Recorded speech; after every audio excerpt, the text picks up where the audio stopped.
then why not have also a realistic assessment of who carries, who's capable, and who needs to get better at it? Your example of Georgia is a good one. Georgia is not just a pipeline pathway for Russia when it comes to energy. It is the home to a lot of the R&D and, of course, intelligence services. Former Soviet Union, now Russia has multiple interests there.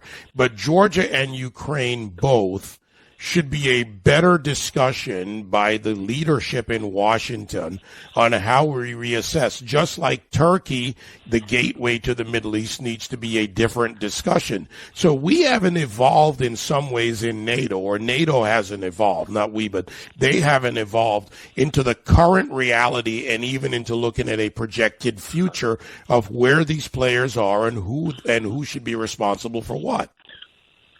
And I think to be fair to this administration, in the last 3 years, they have really worked to bring that conversation forward. So, for example, look at China, where really up until very, very recently, most of Europe just wanted to be Switzerland, right? They said, oh, look, China and the United States, you guys have disagreements, that's fine, but we're staying out of it. That's ridiculous.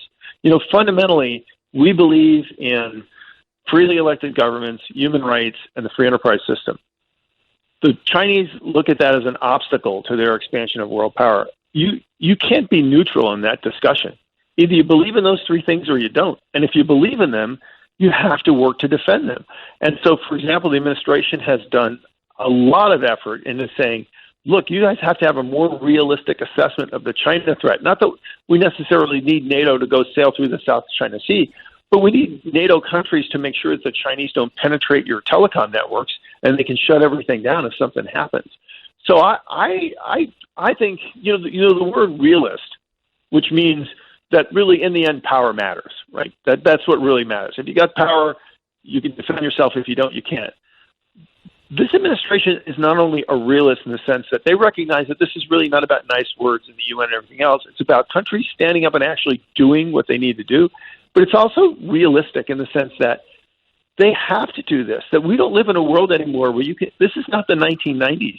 You just can't sit back and say the end of history is here. You have real bad people in the world, in Russia, in Iran, in China, in North Korea, that have an agenda, and freedom and free people are an obstacle to them, and they want to eat away with them and take them away. And if those countries don't stand for that, they're going to lose. I think this president, more than anybody, has realistically tried to put that on the table, and it's an uncomfortable message.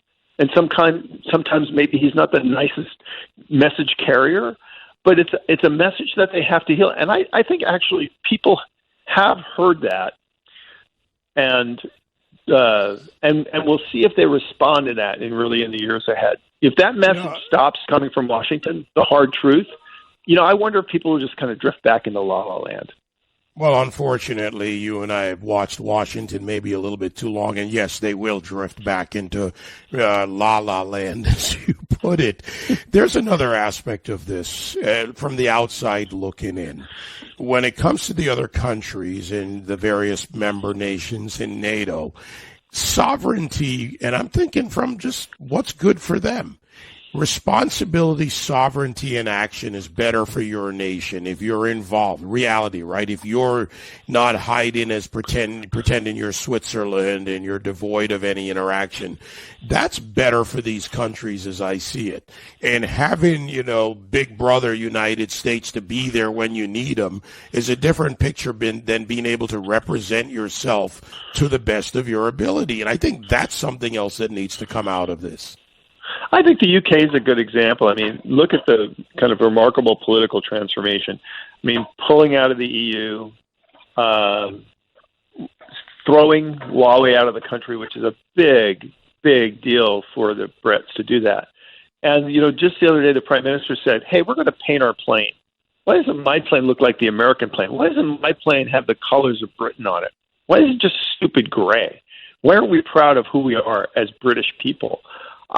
I think, if you can see that kind of sea change in Britain, that leaves me having hope that other countries will stand up in that as well. And I do think we've seen some of that. I mean, I think it's all, doom and gloom and, and these guys are all free riders. But on the other hand, we've seen countries look at India, for example, really kind of moving out of non-alignment, really kind of becoming partners with the United States. And so I think there are examples around the world where people are willing to stand for their freedoms and recognize that the United States is the country that you want at your shoulder. Well, let's see what they do with this. I like the moves that they're doing. I like the structural reform that's in play. And, if nothing else, on even some simpler terms, we have many Americans, by the way, friends of mine who love living over there. I personally miss Big Emma's because the beer is really big and I can go outside the gate and get it. But, we can be global and still at the same time be in the right number, the right footprint, and the right presence. And I think that's what we should do in all of this.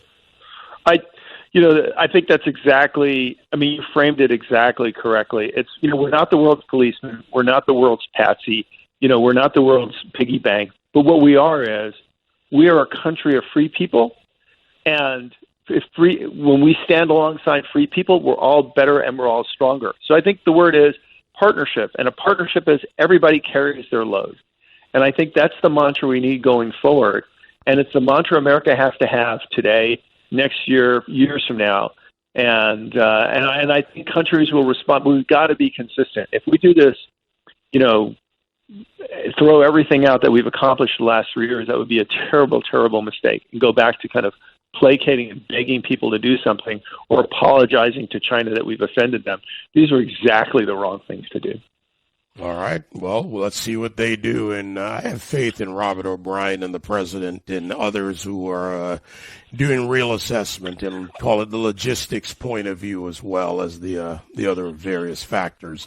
Lieutenant Colonel James Carafano, VP of the Kathryn and Shelby Cullom Davis Institute for National Security and Foreign Policy, of course, all at Heritage. That's what I love. You guys provide me with great guests. So thank you always, Colonel. Thank you, my friend. Hope to talk to you again soon.